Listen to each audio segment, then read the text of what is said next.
The aroma of fresh coffee and sizzling bacon filled the air at the Daily Grind, a cozy little diner known for its hearty breakfasts and friendly atmosphere. It was a place where regulars were greeted by name and newcomers were welcomed like old friends. Or so it was supposed to be. That morning, the Johnson family, David, Sarah, and their bright-eyed 7-year-old daughter, Maya, walked in, their laughter echoing a little in the suddenly quiet room. They'd heard great things about the diner and were excited for a special family breakfast. They found an empty booth by the window and settled in, Maya already coloring on the paper placemat with the crayons they brought. They waited. And waited. Other tables that arrived after them were greeted, orders taken, coffee poured. But their corner remained an island of invisibility. David tried to catch the eye of a waitress, a young woman named Chloe. She glanced their way, a flicker of something unreadable in her eyes, before turning her back to refill a salt shaker on an already full table. After 15 minutes, David's patience wore thin. He politely called out, "Excuse me. Could we get some menus, please?" Chloe walked over slowly, her posture stiff. She didn't have menus in her hand. "I'm sorry," she said, her voice flat, "but we reserve the right to refuse service to anyone." The words hung in the air, cold and sharp. Sarah's smile vanished. "Refuse service? Why? We haven't done anything." Chloe's gaze was unwavering. "It's just our policy." She didn't offer any further explanation, her meaning hanging unspoken but crystal clear in the charged silence. A few patrons shifted uncomfortably in their seats, others pointedly looked away, pretending not to notice. Maya looked up from her drawing, sensing the tension, her crayon stilled. "Mommy, is something wrong?" she whispered. David stood up, his voice firm but controlled. "What policy is that?" "The policy that says a family can't enjoy a breakfast on a Saturday morning." "Can you please explain this policy to us?" He was trying to keep his composure, for Maya's sake, but a tide of anger and hurt was rising within him. "I don't have to explain anything," Chloe retorted, crossing her arms. "I'd appreciate it if you would just leave."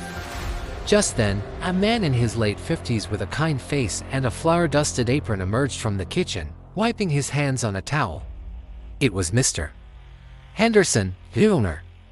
He had been running the Daily Grind for 30 years, and he'd heard the commotion from the back. "Chloe, what's going on here?" he asked, his voice calm but carrying an authority that made Chloe flinch. "Mr.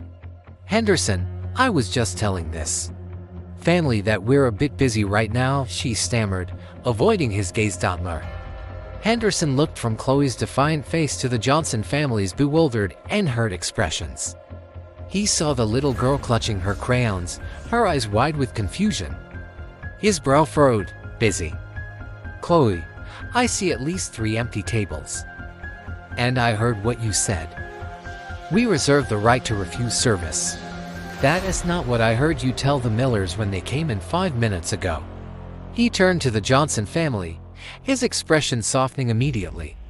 "Folks, I am so sorry. Please, accept my deepest apologies. There seems to have been a terrible misunderstanding." He then looked directly at Chloe, his disappointment palpable. "Chloe, a word in my office. Now." As Chloe reluctantly followed him, Mr.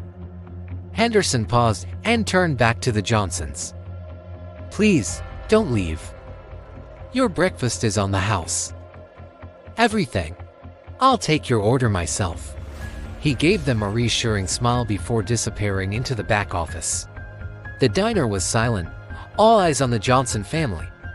David sat back down, taking Sarah's hand. He gave it a squeeze, a silent acknowledgement of the storm they had just weathered. He looked at his daughter and forced a smile. "See, Maya. The main chef is going to take our order. We're getting the VIP treatment." Maya, though still a bit shaken, brightened at the thought. "Wow, really?"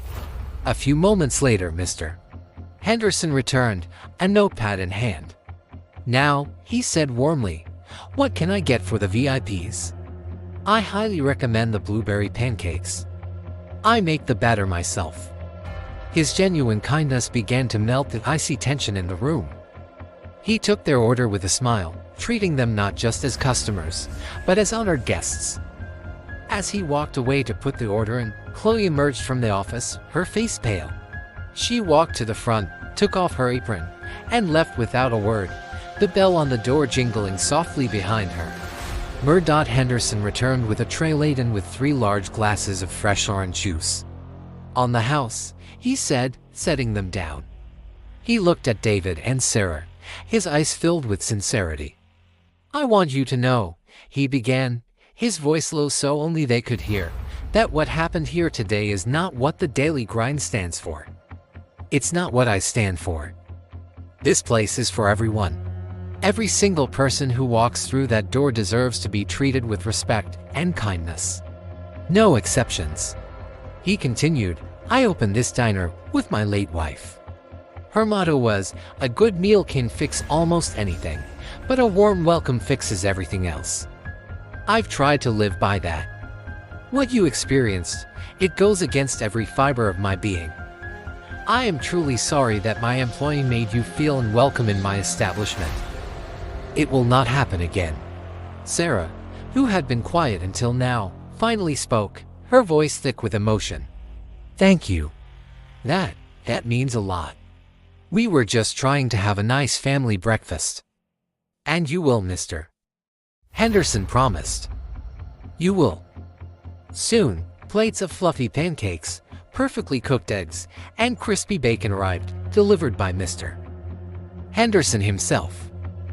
The food was delicious, but it was the owner's actions that truly filled their hearts. Other diners, who had witnessed the entire event, started to react.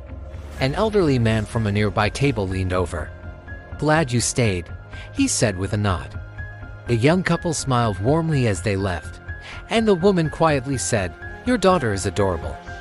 The atmosphere in the diner had completely transformed. The initial hostility and awkward silence had been replaced by a quiet, shared sense of rightness. Henderson didn't just correct an employee, he reaffirmed the values of his community. He drew a line in the sand, not to exclude, but to include. He showed everyone present that prejudice has no place at his tables. As the Johnsons finished their meal, Maya proudly showed Mr. Henderson her finished drawing a picture of her family smiling, with a big, round sun shining over them. "This is for you," she said, handing it to him. Henderson took the drawing, his eyes misting over. "Thank you, Maya. This is the best tip I've ever received. I'm going to hang this right by the cash register to remind everyone what this place is all about: family, smiles, and sunshine." As they got up to leave, David reached for his wallet, but Mr. Henderson held up a hand. "No, please. It was my honor to serve you." David shook his hand firmly. "Thank you, Mr. Henderson. Not just for the breakfast. For everything. You taught a powerful lesson today, and not just to your employee." Walking out into the bright sunshine, the Johnson family felt a renewed sense of hope. The ugly confrontation had been overshadowed by an act of profound decency. It was a reminder that while prejudice still exists, so do people of courage and integrity who are willing to stand up for what's right. The daily grind wasn't just a place for a good meal anymore. It was a place where kindness was served as the main course, a place where a community was strengthened, one act of respect at a time. And that morning, the taste of justice was even sweeter than the blueberry pancakes. Thank you so much for watching. Moments like these remind us of the power of standing up for one another. If this story moved you, please give it a thumbs up and subscribe to our channel for more content that inspires and uplifts. We'll see you in the next one.